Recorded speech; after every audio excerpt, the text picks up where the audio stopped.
Hello guys, நீங்கள் நம்ம MMS காஸ்ட்டில் அடுத்ததான் என்ன வண்டி பார்க்க போகிறோம்னா, எல்லாரும் நிறைய பேர் எனக்கு கால் பண்ணி கேட்டிருந்தீங்க டாட்டா இண்டிகா கொண்டு வாங்க, அதுவும் லேட்டஸ்ட் மாடலாக கொண்டு வாங்கணும். உங்களுக்காக 2017 மாடல் 2 ஓனர் கண்டிஷனில் ஒரு டாட்டா இண்டிகா வந்திருக்குங்க. வாங்க வண்டியோட எக்ஸ்டீரியர் எல்லாமே பார்த்துடலாம். வண்டியோட இன்டீரியர்லாம் பாருங்கள், லெதர் சீட் கவர் தான், மியூசிக் சிஸ்டம் இருக்குது, பவர் ஸ்டியரிங் வந்துடுது, சூப்பரான கண்டிஷனில் இருக்குது. பேக் சைட்லேயும் பாருங்கள் எவ்வளோ நீட்டான கண்டிஷனில் இருக்குன்னு. இன்டீரியர் நீங்கள் எடுத்துனா எந்த ஒரு வேலையும் இல்லை, வண்டி எடுத்திங்கன்னா அப்படியே ரெடி டு ரைட் அந்த மாதிரி கண்டிஷனில் தான் இருக்குது.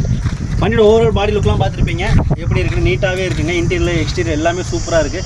வண்டியோட மாடல் பார்த்தீங்கன்னா 2017 மாடலு, 2 ஓனர் கண்டிஷனில் இருக்குது. எஃப்சி இன்சூரன்ஸ் எல்லாமே கரண்ட்டில் இருக்குது. ஏசி பவர் ஸ்டீரிங் வரக்கூடிய மாடலுங்க. வண்டியோட ரேட் பார்த்தீங்கன்னா ரொம்ப கம்மியான பட்ஜெட் தான் கோட் பண்ண போகிறோம், வெறும் 1.5 லட்சம் தாங்க. அதுவும் ஃபிக்ஸ்டு இல்லை, நெகோஷியபிள் தான். நீங்கள் நேரில் வந்து விசிட் பண்ணி ட்ரையல் பண்ணி பாருங்கள், ஒரு பெஸ்ட்டான ஒரு ப்ரைஸ்க்கு பண்ணி கொடுத்துடலாம். இப்போ தான் ஃபஸ்ட் டைம் வீடியோ பாருங்களா, யூடியூப்பில் பார்த்தா சப்ஸ்கிரைப் பண்ணிக்கங்க, ஃபேஸ்புக் அண்ட் இன்ஸ்டாகிராமில் பார்த்தா நம்ம சேனலை ஃபாலோ பண்ணிக்கங்க. தேங்க்யூ.